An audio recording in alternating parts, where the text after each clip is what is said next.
Hello everyone, welcome to കെംഫോർട്സ്.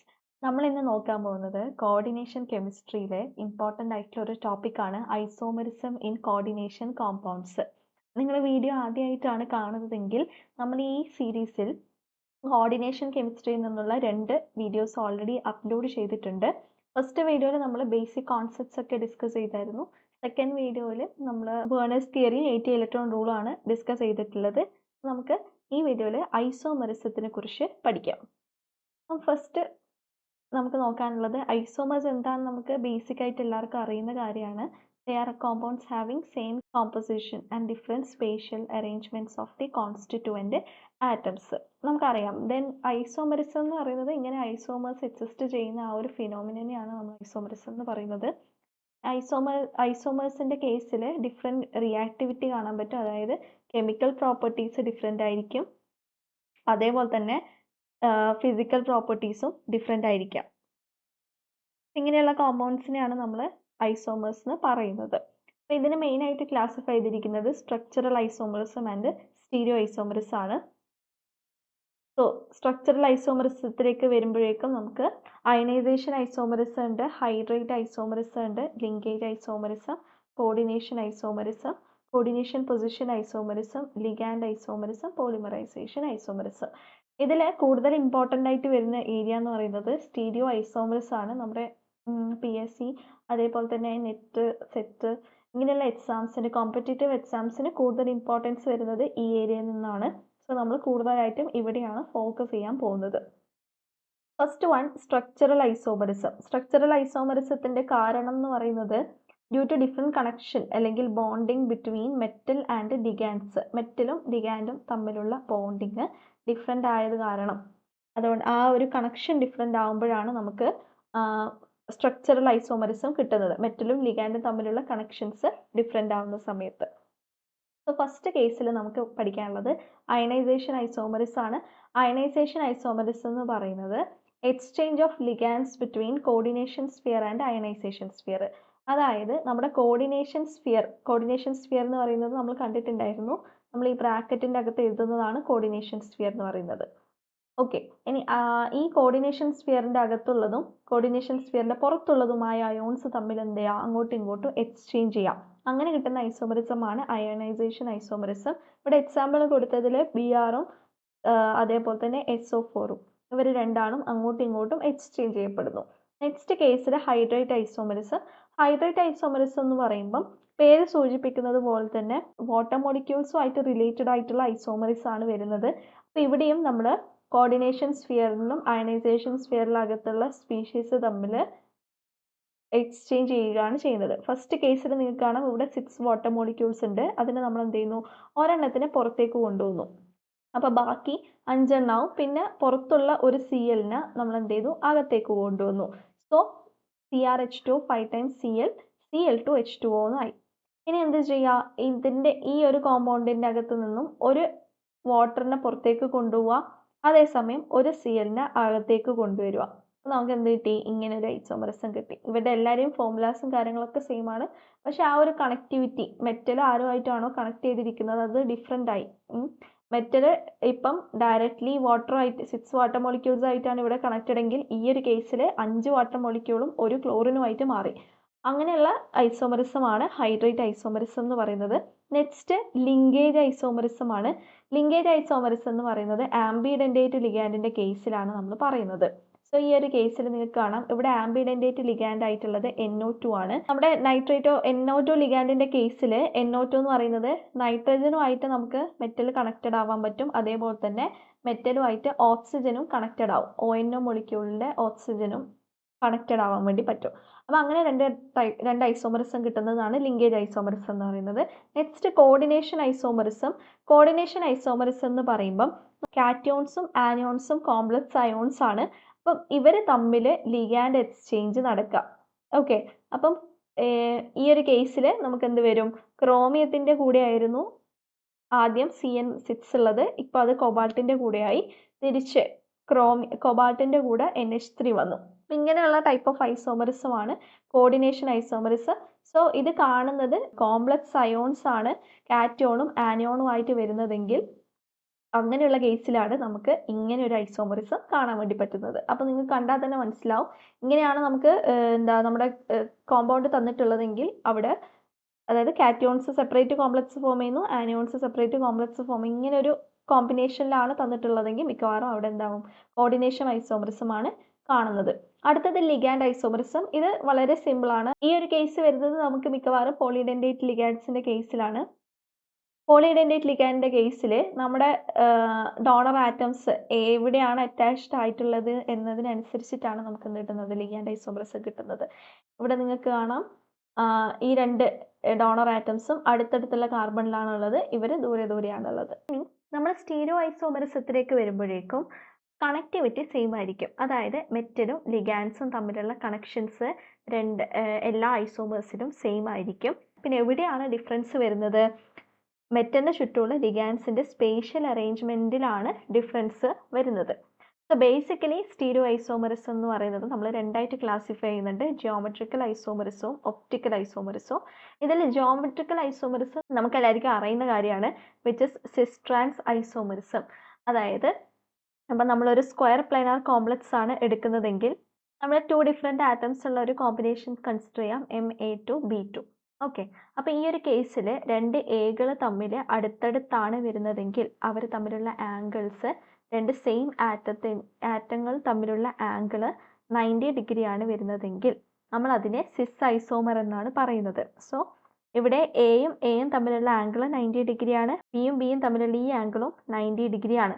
അതേസമയം നമ്മുടെ ട്രാൻസിലേക്ക് വരുമ്പോഴേക്കും എന്റെ ഓപ്പോസിറ്റ് തന്നെയായിരിക്കും മറ്റേ എ വരുന്നത്, അതേപോലെ ബിന്റെ ഓപ്പോസിറ്റ് ആയിരിക്കും മറ്റേ ബി വരുന്നത്. സോ ഇവിടെ നമുക്ക് ഐഡന്റിക്കൽ ആയിട്ടുള്ള ആറ്റംസ് അല്ലെങ്കിൽ ഗ്രൂപ്പ് തമ്മിലുള്ള ആംഗിൾ എന്ന് പറയുന്നത് 180 ഡിഗ്രി ആയിരിക്കും. ഈ ഒരു കേസിലും എയും തമ്മിലുള്ള ആംഗിൾ, ഈ ഒരു ആംഗിളും 180 ഡിഗ്രി ആയിരിക്കും. സോ ഇതാണ് നമ്മുടെ സിസ് ഐസോമർ, ഇതാണ് നമ്മുടെ ട്രാൻസ് ഐസോമർ. ഇത് നിങ്ങൾക്ക് അറിയുന്ന കാര്യമായിരിക്കും.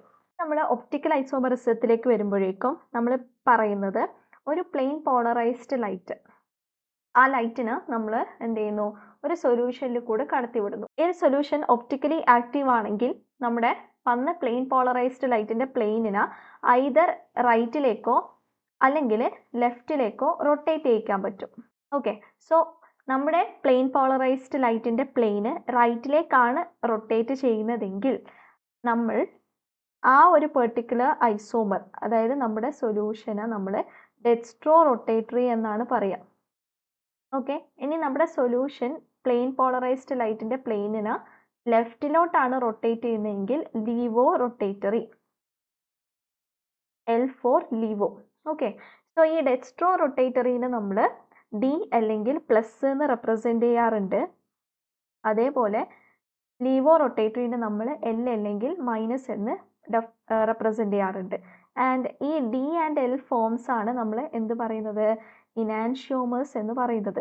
ഇനി സപ്പോസ് നമ്മൾ ഈ സൊല്യൂഷനിൽ കൂടെ കടത്തിവിടുന്ന സമയത്ത് പ്രത്യേകിച്ച് ഒരു ചേഞ്ചും വന്നിട്ടില്ല, പ്ലെയിൻ പോളറൈസ്ഡ് ലൈറ്റ് ഒരു റൊട്ടേഷനും സംഭവിച്ചിട്ടില്ല എങ്കിൽ നമുക്ക് പറയാൻ പറ്റും നമ്മൾ എടുത്ത സൊല്യൂഷൻ എന്ന് പറയുന്നത് ഒപ്റ്റിക്കലി ഇനാക്റ്റീവ് ആണെന്ന് പറയാൻ വേണ്ടി പറ്റും. ഓക്കെ, സോ നമുക്ക് ഇങ്ങനെ രണ്ട് കേസ് വരുന്നുണ്ടെങ്കിൽ, അതായത് ഐദർ റൈറ്റിലേക്കോ അല്ലെങ്കിൽ ലെഫ്റ്റിലേക്കോ റൊട്ടേഷൻ സംഭവിക്കുന്നുണ്ടെങ്കിൽ നമുക്ക് പറയാം നമ്മൾ എടുത്തിരിക്കുന്നത് ഒരു ഒപ്റ്റിക്കലി ആക്റ്റീവ് ആയിട്ടുള്ള സബ്സ്റ്റൻസ് ആണെന്ന് നമുക്ക് പറയാൻ വേണ്ടി പറ്റും. ഓക്കെ, ഇതാണ് നമ്മുടെ ഒപ്റ്റിക്കൽ ഐസോമറിസത്തിന്റെ കേസ്. ഇനി നമ്മൾ ഒരു കാര്യം ശ്രദ്ധിക്കണം, നമ്മൾ പറഞ്ഞു നമുക്ക് റൈറ്റിലോട്ടോ ലെഫ്റ്റിലോട്ടോ ആണ് ഇത് കിട്ടുന്നതെങ്കിൽ നമ്മൾ ഇത് ഇനാൻഷ്യോമർ എന്നാണ് പറയുന്നതെന്ന് പറഞ്ഞു. അതേപോലെ തന്നെ ഇപ്പം നമ്മൾ ഈ D and L forms equal എമൗണ്ടിലാണ് ഉള്ളതെങ്കിൽ, ഇക്വിമോളാർ ആയിട്ടാണ് ഉള്ളതെങ്കിലും നമുക്ക് എന്ത് കിട്ടില്ല, ഒപ്റ്റിക്കൽ ആക്ടിവിറ്റി കാണിക്കില്ല. സോ ഒപ്റ്റിക്കലി ഇനാക്റ്റീവ് ആയിരിക്കും. ഇക്വിമോളാർ ഡി ആൻഡ് എൽ ആണെങ്കിൽ ഒപ്റ്റിക്കലി ഇനാക്റ്റീവ് ആയിരിക്കും. ആ ഒരു മിക്സ്ചറിനെയാണ് നമ്മൾ റെസിമിക് മിക്സ്ചർ എന്ന് പറയുന്നത്. ഓക്കെ, സോ നമ്മുടെ സൊല്യൂഷൻ ഒപ്റ്റിക്കൽ ആക്ടിവിറ്റി കാണിക്കണമെങ്കിൽ നമുക്ക് എന്തുണ്ടാവണം, either D or L form present ആയിരിക്കണം. മറ്റൊരു കാര്യം, ഒപ്റ്റിക്കലി ആക്റ്റീവ് ആവുക എന്ന് പറഞ്ഞാൽ അതിൽ എന്തുണ്ടാവും, ഒരു കൈറാൾ സെന്റർ പ്രസന്റ് ആയിരിക്കും. ഈ ഇനാൻഷ്യോമർ നമുക്ക് കിട്ടുന്ന രണ്ട് ഫോംസ് എന്ന് പറയുന്നത് നോൺ സൂപ്പർ ഇമ്പോസബിൾ മിറർ ഇമേജസും ആയിരിക്കും. നോൺ സൂപ്പർ ഇമ്പോസബിൾ മിറർ ഇമേജസിനെയാണ് നമ്മൾ ഇനാൻഷ്യോമേഴ്സ് എന്ന് പറയുന്നത്. സപ്പോസ് ഇപ്പം ഞാനൊരു മോളിക്യൂൾ MABCD ഈ ഒരു മോളിക്യൂൾ എടുത്ത് കഴിഞ്ഞിട്ടുണ്ടെങ്കിൽ ഇതിൻ്റെ മിറർ ഇമേജ് നമ്മൾ വരച്ചു കഴിഞ്ഞാൽ നമുക്ക് എന്താ കിട്ടുന്നത്? ഇവിടെ ബി കിട്ടും, ഇവിടെ ഡി കിട്ടും, ഇവിടെ സി കിട്ടും, ഇവിടെ എ കിട്ടും. ഓക്കെ, ഈ ഒരു ഹോൾ മോളിക്യൂളിനെ നമ്മൾ എടുത്ത് ഈ ഒരു മോളിക്യൂളിൻ്റെ മേലെ വെച്ച് കഴിഞ്ഞാൽ, അതായത് ഇതിൻ്റെ മേലെ നമുക്ക് സൂപ്പർ ഇമ്പോസ് ചെയ്യാൻ പറ്റില്ല. ഓക്കെ, അതാണ് നോൺ സൂപ്പർ ഇമ്പോസബിൾ എന്ന് പറയുന്നത്. അടുത്തതായിട്ട് നമുക്ക് ടെട്രാഹൈഡ്രൽ കോംപ്ലക്സിൻ്റെ കേസിലുള്ള സ്റ്റീരിയോ ഐസോമറിസം നോക്കാം. സോ സ്റ്റീരിയോ ഐസോമറിസം എന്ന് പറയുമ്പോൾ നമുക്കിപ്പോൾ അറിയാം ജിയോമെട്രിക്കൽ ഐസോമറിസവും ഉണ്ടാവാം, ഒപ്റ്റിക്കൽ ഐസോമറിസവും ഉണ്ടാവാം. ഓക്കെ, അപ്പോൾ നമ്മൾ എന്താ ചെയ്യുന്നതെന്ന് വെച്ചിട്ടുണ്ടെങ്കിൽ ഓരോ മോളിക്യൂൾ എടുത്തിട്ട് അതിൻ്റെ ജിയോമെട്രിക്കൽ ഐസോമേഴ്സും ഒപ്റ്റിക്കൽ ഐസോമേഴ്സും കണ്ടുപിടിച്ച് പോവാണ് നമ്മൾ ഈ വീഡിയോയിൽ ചെയ്യുന്നത്. സോ ഫസ്റ്റ് കേസിൽ നമ്മൾ ഒരു ടെട്രാഹൈഡ്രൽ മോളിക്യൂൾ നമുക്ക് കൺസിഡർ ചെയ്യാം. ഇതാണ് നമ്മുടെ മോളിക്യൂൾ. ഓക്കെ, സോ ഈ മോളിക്യൂളിൻ്റെ അകത്ത് എമ്മിന് ചുറ്റും 4 ഡിഫറെൻ്റ് ആറ്റം ആയതുകൊണ്ട് തന്നെ നമുക്ക് പറയാം ഈ എം എന്ന് പറയുന്നത് ഒരു കൈറാൾ സെൻറ്റർ ആണ്. ഓൾറൈറ്റ്, സോ ഇതൊരു ഒപ്റ്റിക്കലി ആക്റ്റീവ് ആയിട്ടുള്ള മോളിക്യൂളാണ്, ഒപ്റ്റിക്കൽ ആക്ടിവിറ്റി കാണിക്കുന്നുണ്ട്. അതെന്തുകൊണ്ടാണ് കാണിക്കുന്നത്? നമുക്കിതിൽ പ്ലെയിനോ സിമെട്രി പ്രസൻ്റ് അല്ല. നമ്മൾ നേരത്തെ പറഞ്ഞിട്ടുണ്ടായിരുന്നു നമുക്ക് non superimposable mirror images form ചെയ്യാൻ പറ്റണമെന്ന്. ഇങ്ങനെ non superimposable mirror images form ചെയ്യണമെങ്കിൽ പ്ലെയിനോ സിമെട്രി ഉണ്ടാവാൻ പാടില്ല. ഓക്കെ, സോ ഈ ഒരു കേസിൽ നമുക്ക് ഒരു പ്ലെയിൻസും കാണാൻ പറ്റുന്നില്ല. സോ പ്ലെയിനോ സിമെട്രി ആബ്സെൻ്റ് ആണ്. നമ്മുടെ സിസ്റ്റം എന്ന് പറയുന്നത് ഒപ്റ്റിക്കലി ആക്റ്റീവ് ആണ്. ഇനി നമ്മൾ എന്താണ്, നമുക്ക് ഈ ഒരു ആറ്റങ്ങളുടെ പൊസിഷൻസ് നമ്മൾ ജസ്റ്റ് ചേഞ്ച് ചെയ്ത് കൊടുക്കുന്നു. അതായത് ഈ ബി ഉള്ളിടത്ത് സി ആക്കുന്നു, സി ഉള്ളിടത്ത് ബി, ഡി, അല്ലെങ്കിൽ എന്ത് ചെയ്യാം, ഡിഫറെൻറ്റ് അറേഞ്ച്മെൻറ്റ്സ് പോസിബിൾ ആണ്. നമുക്ക് എങ്ങനെ വേണമെങ്കിലും അറേഞ്ച് ചെയ്യാം. ഓക്കെ, പല അറേഞ്ച്മെൻറ്റ്സ് പോസിബിൾ ആണ്. നമ്മൾ എങ്ങനെയൊക്കെ അറേഞ്ച് ചെയ്താലും നമുക്കൊരു കാര്യം വ്യക്തമാണ്. എന്താണ്? എല്ലാ ആറ്റംസ് തമ്മിലുള്ള ഡിസ്റ്റൻസ് സെയിം ആണ്. ഇവിടെ എയും ഡിയും അടുത്താണ് അല്ലേ? എയും ബിയും അടുത്താണ്, ബിയും സിയും അടുത്താണ്, സിയും ഡിയും അടുത്താണ്. ഇവർ നിൽക്കുന്ന ആ ഒരു അറേഞ്ച്മെൻറ്റ്, അവർ സ്പേഷ്യലി നിൽക്കുന്ന അറേഞ്ച്മെൻറ്റ്, ഇതൊരു ടെട്രാഹൈഡ്രൽ സ്ട്രക്ചർ ആണ്. അപ്പം ഈ ആറ്റംസ് തമ്മിലുള്ള ഡിസ്റ്റൻസ് ഒക്കെ എല്ലായിടത്തും സെയിം ആയിട്ടാണ് വരുന്നത്. എല്ലാവരും തമ്മിലുള്ള ആംഗിൾസ് 109 ഡിഗ്രി 28 മിനിറ്റ്സ് ആയിരിക്കും ഉണ്ടാവുക, അടുത്തടുത്തുള്ള ആറ്റംസ് തമ്മിലുള്ള ആംഗിൾസ്. സോ ഈ ഒരു കേസിൽ നമുക്ക് കറക്റ്റായിട്ട് പറയാൻ വേണ്ടി പറ്റും, എങ്ങനെയൊക്കെ വരച്ചാലും നമുക്ക് സെയിം സ്ട്രക്ചറാണ് കിട്ടുന്നത്. അതായത് നമ്മുടെ ടെട്രാഹൈഡ്രൽ കോംപ്ലക്സ് എന്ത് ചെയ്യുന്നില്ല? ജിയോമെട്രിക്കൽ ഐസോമറിസം എക്സിബിറ്റ് ചെയ്യുന്നില്ല. നമുക്ക് ഒറ്റൊരു സ്ട്രക്ചറേ പോസിബിൾ ആയിട്ടുള്ളൂ. ഐസോമറിസം എന്ന് പറഞ്ഞാൽ നമുക്ക് എന്തുണ്ടാവണം? 2 സ്ട്രക്ചേഴ്സ് എങ്കിലും ഉണ്ടാവണം. ഇവർ രണ്ടുപേരും ഐസോമേഴ്സ് ആണെന്ന് പറയുമ്പോൾ അവർ തമ്മിലുള്ള റിലേഷൻ ആണ് നമ്മൾ അവിടെ കാണിക്കുന്നത്. സോ ഐസോമറിസം കാണിക്കുക എന്ന് പറയുമ്പോൾ നമുക്ക് എന്തുണ്ടാവണം? അറ്റ്ലീസ്റ്റ് 2 സ്ട്രക്ചർ എങ്കിലും വേണം, എന്നാൽ മാത്രമേ നമുക്ക് റിലേറ്റ് ചെയ്ത് പറയാൻ വേണ്ടി പറ്റൂ. ഇവിടെ ഒറ്റൊരു സ്ട്രക്ചർ മാത്രമേ പോസിബിൾ ആയിട്ടുള്ളൂ. സോ ടെട്രാഹൈഡ്രൽ കോംപ്ലക്സസിൻ്റെ കേസിൽ ജിയോമെട്രിക്കൽ ഐസോമറിസം എപ്പോഴും എന്തായിരിക്കും? 0 ആയിരിക്കും. ഒപ്റ്റിക്കൽ ആക്ടിവിറ്റി കാണിക്കാം, കാണിക്കാതിരിക്കാം. ഇപ്പം നമ്മളിവിടെ 4 ഡിഫറെൻ്റ് ആറ്റംസ് ആയതുകൊണ്ടാണ് നമ്മൾ എന്ത് പറഞ്ഞത്? ഒപ്റ്റിക്കലി ആക്റ്റീവ് ആണ്, കൈറാൾ സെൻറ്റർ പ്രസൻ്റ് ആണ് എന്നൊക്കെ പറഞ്ഞത്. ഇനി നമ്മൾ ഓരോ മോളിക്യൂളായിട്ട് എടുത്തിട്ട് ചെയ്യുന്ന സമയത്ത് നമുക്ക് ഇൻഡിവിജ്വലി ഏതൊക്കെയാണ് ഒപ്റ്റിക്കൽ ആക്റ്റീവ്, ഏതൊക്കെയാണ് ഒപ്റ്റിക്കലി ഇനാക്റ്റീവ് എന്ന് നമുക്ക് നോക്കാം. ഫസ്റ്റ് കേസിൽ നമുക്ക് MA4 എടുക്കാം. സോ ഇതാണ് നമ്മുടെ MA4 എന്ന് പറയുന്നത്. ഇനി ഇതിൻ്റെ അകത്ത് നമ്മൾ പറഞ്ഞു ജിയോമെട്രിക്കൽ ഐസോമറിസം എന്തായാലും പോസിബിൾ അല്ല, നമ്മളിപ്പോൾ എങ്ങനെ ചേഞ്ച് ചെയ്താലും വരാൻ പോകുന്നില്ല. അടുത്തതായിട്ട് നമുക്ക് എന്ത് ചെയ്യാം? ഇതിൽ ഒപ്റ്റിക്കൽ ഐസോമറിസം ഉണ്ടോ എന്നാണ് നമുക്ക് നോക്കേണ്ടത്. സോ നിങ്ങൾക്ക് ഇവിടെ കാണാൻ പറ്റും ഈ 2 ബോൺസ്, ഈ 2 A ബോൺസ് എന്ന് പറയുന്നത് ആക്ച്വലി ഒരു പ്ലെയിനിലാണ് സിറ്റുവേറ്റ് ചെയ്തിരിക്കുന്നത്. സോ ഞാൻ ആ ഒരു പ്ലെയിൻ ഇങ്ങനെ വരച്ച് കാണിക്കുന്നു. ഓക്കെ, അതായത് ഈ 2 A ബോൺസ്, ഈ A ബോണ്ടും ഈ A ബോണ്ടും അടങ്ങിയിരിക്കുന്ന ഒരു പ്ലെയിന്, ആ ഒരു പ്ലെയിനാണ് ഈ ഒരു പ്ലെയിൻ എന്ന് പറയുന്നത്. ഓക്കെ, അങ്ങനെ ഒരു പ്ലെയിൻ നമ്മൾ കൺസിഡർ ചെയ്ത് കഴിഞ്ഞാൽ ഇവർ രണ്ടുപേരും എന്ത് ചെയ്യും? ഈ 2 A ബോൺസ് തമ്മിൽ റിഫ്ലക്റ്റ് ചെയ്യും അല്ലേ? ഒരെണ്ണം ഫ്രണ്ടിലും ഒരെണ്ണം ബാക്ക് സൈഡിലായിട്ടാണ് ഉള്ളത്. അതുകൊണ്ട് തന്നെ നമുക്ക് എന്ത് പറയാൻ വേണ്ടി പറ്റും? ഇവിടെ പ്ലെയിനോ സിമെട്രി പ്രസൻ്റ് ആണ്, ഒപ്റ്റിക്കൽ ആക്ടിവിറ്റി കാണിക്കുന്നില്ല. സോ ഈ MA4 കോംപ്ലക്സ് ജിയോമെട്രിക്കൽ ഐസോമറിസവും തരുന്നില്ല, ഒപ്റ്റിക്കൽ ഐസോമറിസവും തരുന്നില്ല. ഓക്കെ അല്ലേ? ഇനി അടുത്തത് നമുക്ക് ജസ്റ്റ് ചേഞ്ച് ചെയ്ത് കൊടുക്കാം. അതായത് MA3യും ഒരു ബിയും, 3 സിമിലർ ആറ്റംസും ഒരു ഡിഫറെൻ്റ് ആറ്റമാണ് നമ്മൾ കൺസിഡർ ചെയ്യുന്നത്. സോ ഈ ഒരു കേസിൽ നമുക്ക് നേരത്തെ വരച്ച പോലെ തന്നെ നമുക്ക് എന്ത് ചെയ്യാം? ആറ്റംസ് തമ്മിൽ നമുക്ക് വരച്ച് നോക്കാം. സോ ഹിയർ ഈ ഒരു കേസിലും നമുക്ക് എന്ത് തന്നെയാണ് വരുന്നത്? നേരത്തെ പോലെ തന്നെയാണ് വരുന്നത്. ജോമെട്രിക്കൽ ഐസോമറിസം എന്തായാലും പോസിബിൾ അല്ല. ടെട്രാഹെഡ്രലിൻ്റെ കേസിൽ നമ്മൾ ഓൾറെഡി പറഞ്ഞു. ഇനി ഇതേപോലെ നമ്മൾ എന്ത് ചെയ്യുന്നു, ഈ ഒരു പ്ലെയിൻ, അതായത് ഈ രണ്ട് എ ആറ്റവും ബി ആറ്റവും കടന്നു പോകുന്ന പ്ലെയിൻ നമ്മൾ കൺസിഡർ ചെയ്ത് കഴിഞ്ഞാൽ, ഈ ഒരു പ്ലെയിൻ നമ്മൾ എടുത്തു കഴിഞ്ഞാൽ എന്ത് സംഭവിക്കും, ഇവർ തമ്മിൽ റിഫ്ലക്റ്റ് ചെയ്യും ആണല്ലോ. അതുകൊണ്ട് തന്നെ ഒപ്റ്റിക്കൽ ആക്ടിവിറ്റി കാണിക്കില്ല. പ്ലെയിൻ ഓഫ് സിമെട്രി പ്രസന്റ് ആണ്, ഒപ്റ്റിക്കൽ ആക്ടിവിറ്റി കാണിക്കുന്നില്ല. ഇനി അടുത്ത കേസിൽ നമുക്ക് എന്ത് ചെയ്യാം, MA2 B2 കൺസിഡർ ചെയ്ത് നോക്കാം. ഓക്കെ, അപ്പം ഇവിടെയും എന്ത് തന്നെയാണ്, നമ്മളിപ്പോൾ കണ്ട പോലെ തന്നെയാണ്. ഇവിടെ നമുക്ക് ഈ രണ്ട് ബോൺസിനെയും കട്ട് ചെയ്തുകൊണ്ട് നമുക്ക് എന്ത് ചെയ്യാൻ പറ്റും, പ്ലെയിൻ വരയ്ക്കാൻ പറ്റും. ഈ രണ്ട് ബിയും റിഫ്ലക്റ്റ് ചെയ്യും. സോ ഇവിടെ നമുക്ക് ജോമെട്രിക്കൽ ഐസോമറിസവും ഇല്ല, ഒപ്റ്റിക്കൽ ഐസോമറിസവും പോസിബിൾ അല്ല. അടുത്ത കേസിൽ നമ്മൾ A2 BC ആക്കി എടുക്കുന്നു. അതായത് രണ്ട് ഡിഫറെൻറ്റ് ആറ്റംസ് ആണ് വരുന്നത്. സോ ഇവിടെ എങ്ങനെ വരും, നമ്മുടെ ബിയും സിയും സെയിം പ്ലെയിൻ ആക്കി എടുത്തു കഴിഞ്ഞാൽ നമുക്ക് എന്ത് ചെയ്യാൻ വേണ്ടി പറ്റും, രണ്ട് എ ആറ്റംസിന് നമുക്ക് റിഫ്ലക്റ്റ് ചെയ്യാൻ വേണ്ടി പറ്റും. സോ ഇവിടെയും നമുക്ക് ഒപ്റ്റിക്കൽ ഐസോമറിസം പോസിബിൾ അല്ല. ജോമെട്രിക്കൽ ഐസോമറിസവും ഒപ്റ്റിക്കൽ ഐസോമറിസവും പോസിബിൾ അല്ല. നെക്സ്റ്റ് കേസിൽ MABCD.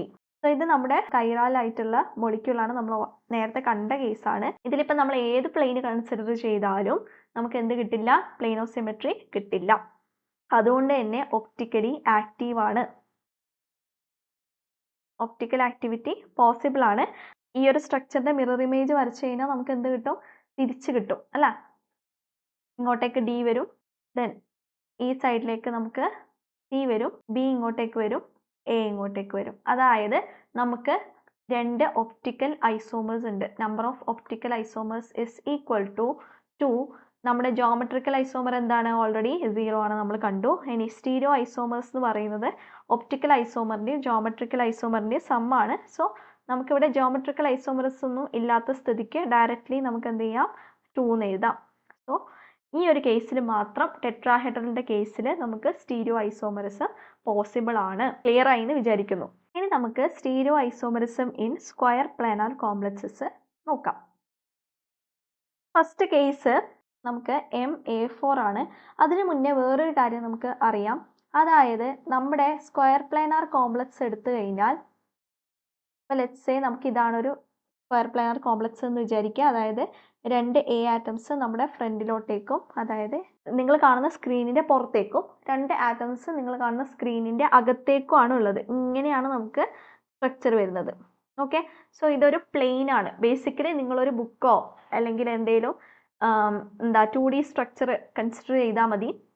അപ്പോൾ 2 ഡയമെൻഷനൽ ആയിട്ടുള്ള ഒരു സ്ട്രക്ചറാണ് ഈ ഒരു സ്ക്വയർ പ്ലാനാർ എന്ന് പറയുന്നത്. സോ ഇതിൻ്റെ കേസിൽ നമുക്കറിയാം plane of symmetry by default present ആണ്. ഇപ്പം നമ്മൾ ഈ 4 ആറ്റംസും ഈ 4 ബോൺസിനെയും കട്ട് ചെയ്ത് പോകുന്ന ഒരു പ്ലെയിൻ നമുക്ക് കൺസിഡർ ചെയ്യാൻ പറ്റും. ഇങ്ങനെ ഒരു പ്ലെയിൻ കൺസിഡർ ചെയ്ത് കഴിഞ്ഞാൽ നമുക്ക് എന്ത് ചെയ്യാൻ പറ്റും, ഈ എല്ലാ ആറ്റംസിനെയും അവരെ കണക്ട് ചെയ്യുന്ന എല്ലാ ബോൺസിനെയും നടുക്കുള്ള മെറ്റലിനെയും ഒക്കെ കട്ട് ചെയ്ത് പോകുന്ന ഒരു പ്ലെയിന് നമുക്ക് കിട്ടും.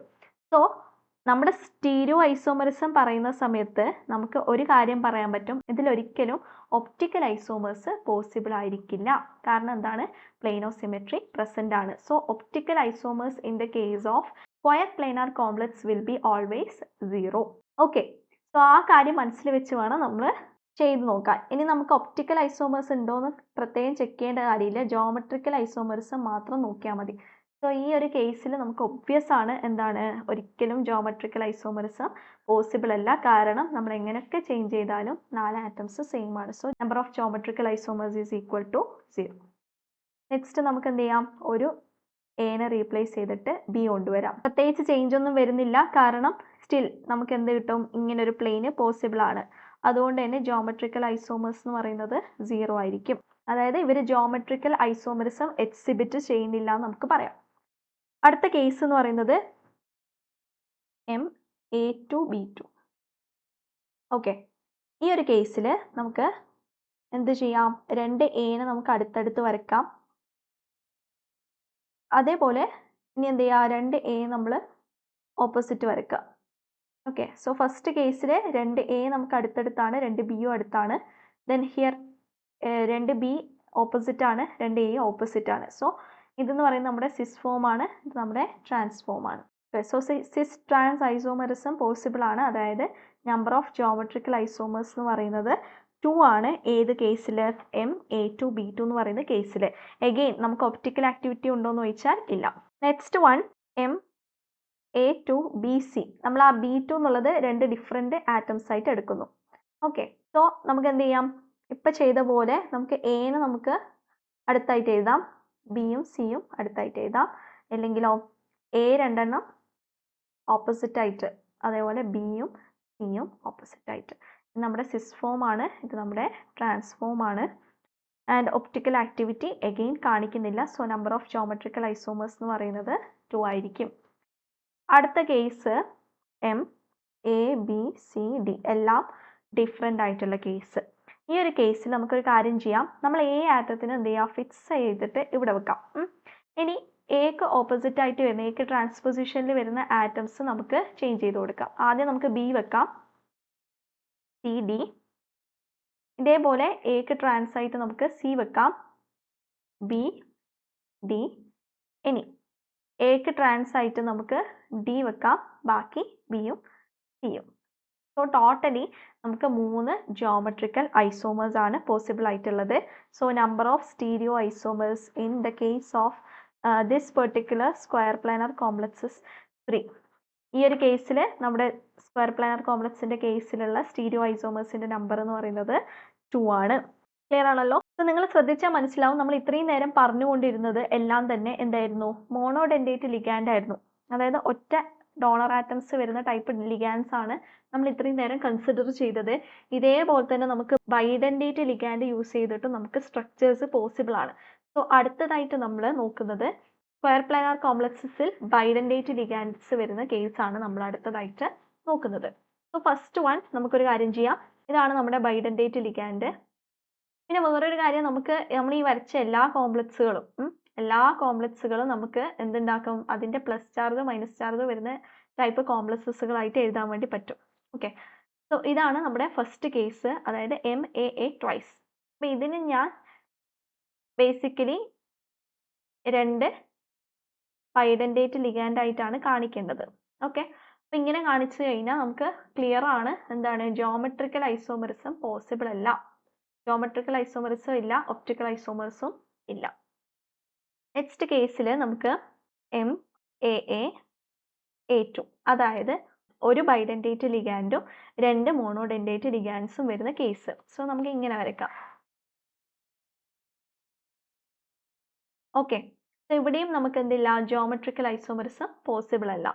നെക്സ്റ്റ് കേസിൽ നമ്മൾ ചെയ്യുന്നത് MAAAB, 2 ഡിഫറെൻറ്റ് മോണോഡെൻഡേറ്റ് ലിഗാൻഡ്സ് വരുന്ന കേസാണ്. സോ ഈ ഒരു കേസിലും നമുക്ക് പ്രത്യേകിച്ച് ചേഞ്ച് ഒന്നും വരാനില്ല. കാരണം നമ്മൾ ഈ എടുക്കുന്ന മോണോഡെൻഡേറ്റ് ലിഗാൻഡ്സ് വിത്ത് റെസ്പെക്ട് ടു ഈ ബൈഡെൻഡേറ്റ് ലിഗാൻഡ് സെയിം ആണ്. എങ്ങനെ നോക്കിയാലും സെയിം ആണ്. ഓക്കെ ആണല്ലോ? ഇനി അടുത്തതാണ് നമ്മുടെ ഫോർത്ത് കേസ് MAB ട്വൈസ്.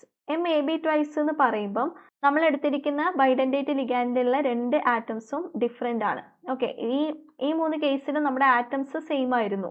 ഇവിടെ നമുക്ക് ഡിഫറെൻ്റ് ആറ്റംസ് ആണ്. എക്സാമ്പിൾ ആയിട്ട് നിങ്ങൾക്ക് PT GLY ട്വൈസ് എടുക്കാം. where GLY is the glycinato ligand, അതായത് NH2 CH2 COO minus. So ഒരു സൈഡിൽ നിന്ന് നൈട്രജൻ ആണ് ഡൊണേറ്റ് ചെയ്യുക, ഒരു സൈഡിൽ നിന്ന് ഓക്സിജൻ ആയിരിക്കും ഡൊണേറ്റ് ചെയ്യുക. സോ 2 ഡിഫറെൻ്റ് ആറ്റംസ് വരുന്ന ബൈഡെൻഡേറ്റ് ലിഗാൻഡ് ആണ് കൺസിഡർ ചെയ്തിരിക്കുന്നത്. ഓക്കെ ആണല്ലോ? ഇനി നമുക്ക് സ്ട്രക്ചേഴ്സ് വരച്ചു നോക്കാം. നമ്മളിവിടെ AB ആണ് നമ്മുടെ ലിഗാൻഡ് വരുന്നത്. സോ ഇങ്ങനെ വരച്ചു നോക്കാം, AB. ഓക്കെ, സോ ഈ ഒരു കേസിൽ 2 Aകൾ തമ്മിൽ അടുത്താണ്, 2 Bകൾ തമ്മിൽ അടുത്താണ്. ഇനി തിരിച്ച് നമുക്ക് എന്ത് ചെയ്യാം? Aൻ്റെ അടുത്തായിട്ട് അടുത്ത ലിഗാൻഡിന്റെ B വെക്കാം, അതേപോലെ ഈ Bക്ക് അടുത്തായിട്ട് അടുത്ത ലിഗാൻഡിന്റെ A വെക്കാം. നമുക്ക് എന്ത് കിട്ടി? ഇങ്ങനെ 2 ഐസോമേഴ്സ് ആണ് കിട്ടുന്നത്. സോ ജോമെട്രിക്കൽ ഐസോമേഴ്സ് എന്ന് പറയുന്നത് 2 ആണ്, സ്റ്റീരിയോ ഐസോമേഴ്സ് അതുകൊണ്ട് തന്നെ 2 ആയിരിക്കും. നമ്മളിവിടെ എഴുതിയ PT GLY ട്വൈസ് ഉണ്ടല്ലോ, അത് വെച്ചിട്ടാണ് നമ്മൾ വരക്കുന്നതെങ്കിൽ നമുക്ക് എങ്ങനെ കിട്ടും? PT, ഞാൻ തൽക്കാലം N ആണ് ഈ സൈഡിലുള്ള ഒരെണ്ണം, അതേപോലെ തന്നെ O ആണ് മറ്റേ ലിഗാൻഡ്. സോ ഇങ്ങനെ വരും. അതേപോലെ തന്നെ ഇവിടെ എന്ത് വരും? NO. സിമിലർലി നമുക്ക് തിരിച്ചു എഴുതാം, NO അതേപോലെ O N. So ഇതാണ് two geometrical isomers in the case of MAB twice. So ഇത്രയാണ് നമുക്ക് ടെട്രാഹെഡ്രലിന്റെയും അതേപോലെ തന്നെ സ്ക്വയർ പ്ലാനാറിന്റെയും കേസിൽ പറയാനുള്ളത്. കൺക്ലൂഡ് ചെയ്ത് പറയാനാണെങ്കിൽ നമുക്കൊരു കാര്യം പറയാൻ വേണ്ടി പറ്റും. അതായത് ടെട്രാഹെഡ്രൽ കോംപ്ലക്സിന്റെ കേസിൽ geometrical isomers 0 ആയിരിക്കും. Tetrahedral complexes do not exhibit geometrical isomerism. അതേപോലെ തന്നെ സ്ക്വയർ പ്ലാനാർ കോംപ്ലക്സ് ആണെങ്കിൽ നമുക്ക് എന്ത് പറയാൻ വേണ്ടി പറ്റും? Do not exhibit optical isomerism. Okay, അപ്പോൾ നമുക്ക് ഏത് കോംപ്ലക്സ് തന്നാലും നമുക്ക് ഇതേപോലെ ഈസി ആയിട്ട് നമുക്ക് ഒപ്റ്റിക്കൽ ആക്ടിവിറ്റിയും ജിയോമെട്രിക്കൽ ഐസോമറിസവും കാണാവുന്നതേ ഉള്ളൂ.